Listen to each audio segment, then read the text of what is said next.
Why should I speak in Hindi? Okay. Why should I speak in Hindi? Okay. तुम्हारे बाकी देशों से पंगे कम है जो तुम अपने देश में पंगे खड़े करो। तमिलियन हो तुम, हिंदी बोलो तुम, अबे क्यों बोलेंगे वो यार। निज भाषा उन्नति है सब उन्नति को मूल, बिन निज भाषा ज्ञान के मिटन ही के सूल। ये जो प्रसिद्ध कविता है वो हिंदी के प्रसिद्ध लेखक और कवि भारतेंदु हरिश्चंद्र जी ने लिखा था।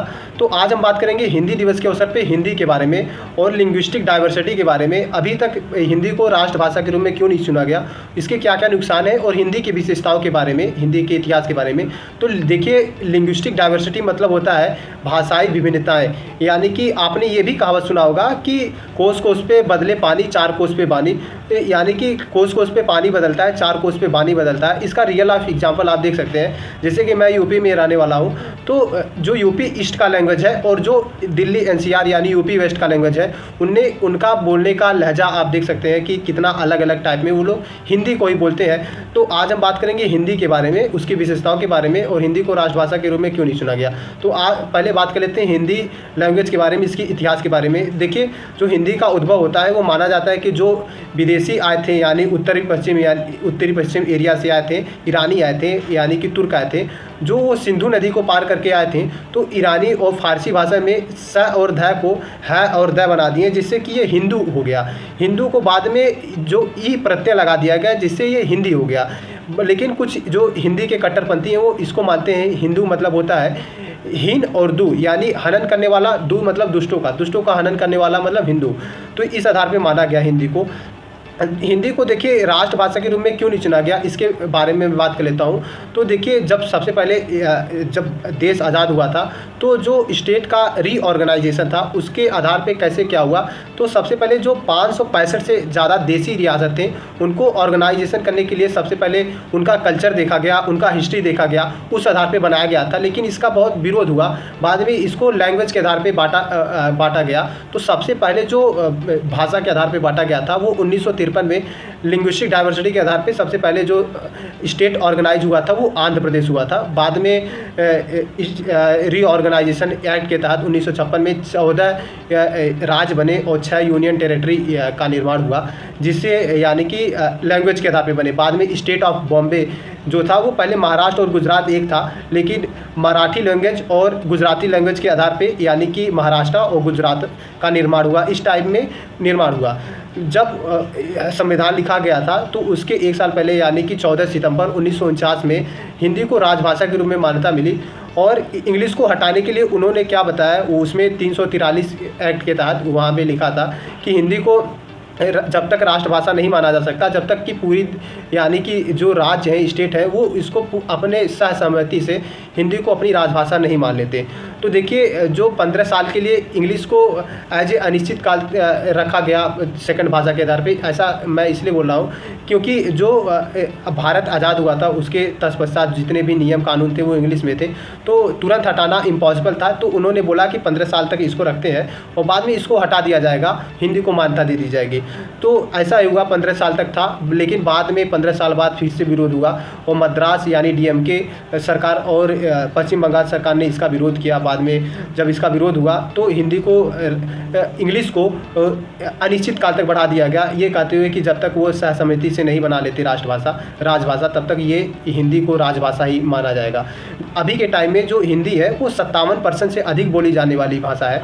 ये 2011 के डेटा मैं बता रहा हूँ। अभी जो इंटरनेट का रिवोल्यूशन हुआ है, आप लोगों ने देखा होगा कि इंटरनेट के माध्यम से हिंदी का बहुत प्रचार हुआ, टीवी के माध्यम से बहुत ज़्यादा प्रचार हुआ। तो अभी के टाइम में हिंदी और भी ज़्यादा बोले जाने वाली भाषा बन गई होगी। अभी एक चीज़ और बताता हूँ कि जो पूरे विश्व में 3000 से अधिक बोलियाँ हैं, उसमें से तीसरे नंबर पे सबसे अधिक बोले जाने वाली भाषा हिंदी है। ऐसे ही आप अनुमान कर सकते हैं कि 57% इंडिया में ही बोली जाती है 2011 के डेटा के हिसाब से, यानी कि लगभग अभी की पॉपुलेशन के हिसाब से 140 करोड़ जनसंख्या है, यानी कि 70 करोड़ से अधिक लोग हिंदी बोलना जानते हैं। तो क्यों नहीं रखा गया? यूएन में इतना अधिक ज़्यादा बोलने जाने वाली भाषा है, लेकिन यूएन में जो ऑफिशियली लैंग्वेज है वो खाली 6 भाषाओं को माना गया, जिसमें अरबिक है, चाइनीज़ है, इंग्लिश है, फ्रेंच है, ऐसे रशियन है, स्पेनिश है। हिंदी को क्यों नहीं माना गया? इसका बड़ा रीज़न है कि अपने ही देश में जो फूट है। यानी कि हिंदी को लेकर, अभी राजभाषा को लेकर आपने ये भी विरोध कई बार देखा होगा कि जहाँ यानी कि मद्रास में लोकल लैंग्वेज में ऑटो रिक्शा वाले या कर्नाटक में लोकल लैंग्वेज में कितना विरोध होता है हिंदी को लेकर। ये कितना गलत है। महात्मा गांधी ने एक बार बोला था किसी भाषण में कि राष्ट्रभाषा के बिना राष्ट्र जो है वो अधूरा होता है, राष्ट्र गूंगा होता है। तो इसका रियल लाइफ एग्जाम्पल आप देख सकते हैं। इसका मैं एक और चीज़ बताता हूँ कि लिंग्विस्टिक डाइवर्सिटी अपने देश की एक खासियत है, वो बात मानने वाली है, लेकिन एक राजभाषा, एक राष्ट्रभाषा होनी चाहिए जो कि ऑफिशियली होनी चाहिए। इसका बाद में देखिए विरोध हुआ, ये 343 अनुच्छेद के तहत बताया गया, लेकिन बाद में 8वीं अनुसूची में कई सारी बोलियाँ हैं। अपने देश में 436 बोलियाँ हैं, उसमें से 22 बोलियाँ जो है ऑथेंटिक है, यानी 22 बोलियों को 8वीं अनुसूची में रखा गया। जब ये ऑर्गेनाइज किया गया था तो इसमें पहले 14 ही बोलियाँ थे, बाद में और बोलियाँ बढ़ाई गई, यानी अब तक की जो बोलियाँ हैं वो 22 बोलियाँ हैं। इस टाइप में अभी के टाइम में जो हिंदी का क्रेज है वो अभी मैं बताता हूँ हिंदी कितने लोग जानते हैं। देखिए एक डेटा के हिसाब से यूएसए में 1 मिलियन लोग हिंदी बोलना जानते हैं, मॉरिशस में 6.8 लाख लोग बोलना जानते हैं, 1 मिलियन लोग साउथ अफ्रीका में बोलना जानते हैं, यमन में 2.3 लाख लोग बोलना जानते हैं, युगांडा में 1.47, सिंगापुर में 5000 लोग, नेपाल में 8 लाख लोग इस टाइप में बोलने जानते हैं। और इंडिया में 57% से अधिक बोलने जाती है। लेकिन हिंदी को अभी राष्ट्रभाषा के रूप में नहीं चुना गया, न ही यूएन में इसको ऑफिशियल लैंग्वेज के रूप में बनाया गया। इसका अपने ही देश में विरोध होता है तो क्या ही बात कर सकते हैं। इसका क्या क्या नुकसान होता है लिंग्विस्टिक डाइवर्सिटी के आधार पे जो राष्ट्रभाषा हिंदी नहीं है उसके बारे में। तो अभी मैं अगर आप कई सारे स्टेट में ट्रैवल किए होंगे तो आपको इसके बारे में ज़रूर पता होगा, एक्सपीरियंस पता होगा। तो मैं अपने एक दोस्त, आंध्र प्रदेश के दोस्त से बात कर रहा था, उसमें उन्होंने बताया कि जो अर्बन एरिया के लोग हैं वो हिंदी जानते हैं, लेकिन जो रूरल एरिया के लोग हैं वो कहीं कहीं हिंदी को बोलना ही नहीं जानते, यानी हिंदी थोड़ा भी नहीं जानते, वो अपने ही रीजनल लैंग्वेज में बोलते हैं। तो इसका एक रीज़न मैं बताता हूँ कि अर्बन एरिया में लोगों का आवागमन होता है, यानी एक स्टेट से दूसरे स्टेट लोग आते जाते हैं, इसलिए वहाँ के लोग जानते हैं। लेकिन अर्बन एरिया में ये डिसकनेक्ट होने के नाते वहाँ के लोग लैंग्वेज नहीं जानते। इसका क्या असर पड़ता है, इससे जो डायरेक्ट है यानी कि ग्लोबल टाइप में पूरे देश को यूनाइट करने वाला वो चीज़ नहीं होता है। जैसे कि मोदी जी का भाषण है तो डायरेक्ट वो नहीं सुन पाएंगे, उसको ट्रांसलेटेड वर्जन में सुन पाएंगे। जैसे कि अभी मैं गुजरात के बारे में बात करता हूँ तो गुजरात में कई सारे ऐसे एरिया हैं जहाँ पे केवल गुजराती लोग जानते हैं, हिंदी नहीं जानते। तो अभी कोई स्पीच है हो गया या कहीं भाषण हो गया तो वो सब ट्रांसलेटेड वर्जन देखेंगे, तो ये सब गड़बड़ की बात है। पूरे देश की एक भाषा होनी चाहिए, जैसे इंग्लिश है।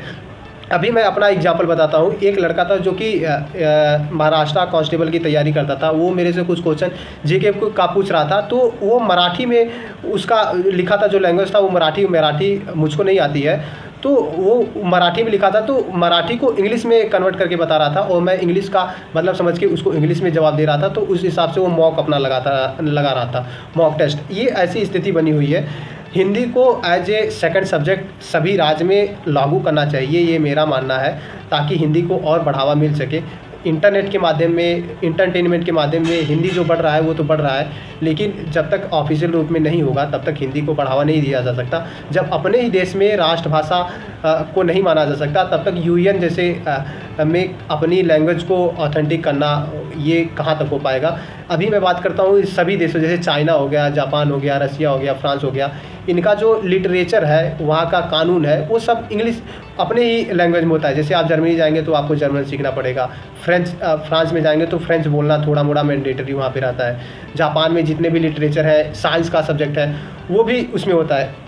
जो भारतेंद्र हरिश्चंद्र ने लिखा था, निज भाषा उन्नति है सब उन्नति को मूल, बिन निज भाषा विज्ञान के मिटे नहीं के सूल।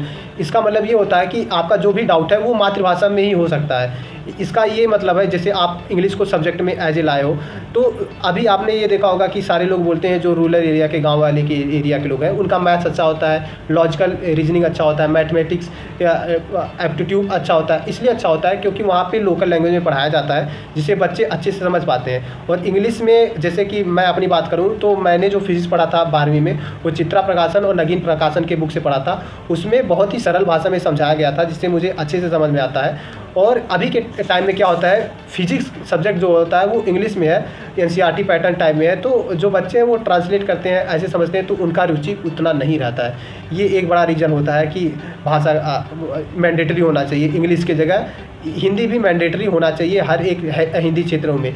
इसका प्रयास कई महापुरुषों ने भी किया था। जैसे महात्मा गांधी ने क्या किया था, महात्मा गांधी ने एक कानून लाने की सिफारिश की थी, जिसमें उन्होंने ये बोला कि दक्षिण भारत के 6 युवा वो उत्तर भारत में आएंगे और अपनी भाषा सिखाएंगे, और जो उत्तर भारत की युवा है वो दक्षिण भारत जाएंगे और हिंदी का प्रचार प्रसार करेंगे। तो उन्होंने सबसे पहले अपने छोटे बेटे को सबसे पहले मद्रास भेजा था हिंदी के प्रचार प्रसार करने के लिए। ये कितनी बड़ी खोज है। अभी सुभाष चंद्र बोस ने इसमें बोला था कि हिंदी एक सरल भाषा है, इसको सभी लोगों को मानना चाहिए। मैं नहीं ये बोलता हूँ कि अपनी लैंग्वेज आप छोड़ो, लेकिन सभी अपने लैंग्वेज का सुरक्षा करो, उसका अधिकार है, लेकिन एक ही राष्ट्रभाषा के रूप में हिंदी को होना चाहिए। वो सुभाष चंद्र बोस ने बोला था। अन्य चीज़ें ने जैसे कई सारे नारे दिए गए थे, हिंदू, हिंदी, हिंदुस्तान, और बाद में इकबाल ने लिखा हिंदी है हम, वतन है हिंदुस्तान हमारा, इकबाल ने ये लिखा है। तो ये सारी चीज़ें हैं कि हिंदी को एज ए लैंग्वेज ऑफिशियली करना चाहिए, ये मेरा मानना है। हिंदी को बहुत सारे लोग अब जानते हैं, बोलते हैं इंटरनेट के माध्यम से। तो 14 सितंबर 1949 को ये भाषा राजभाषा के रूप में मानी गई। मैं मानता हूँ कि इसको राष्ट्रभाषा के रूप में भी माना जाए। तो तब तक के लिए धन्यवाद दोस्तों, जय हिंद।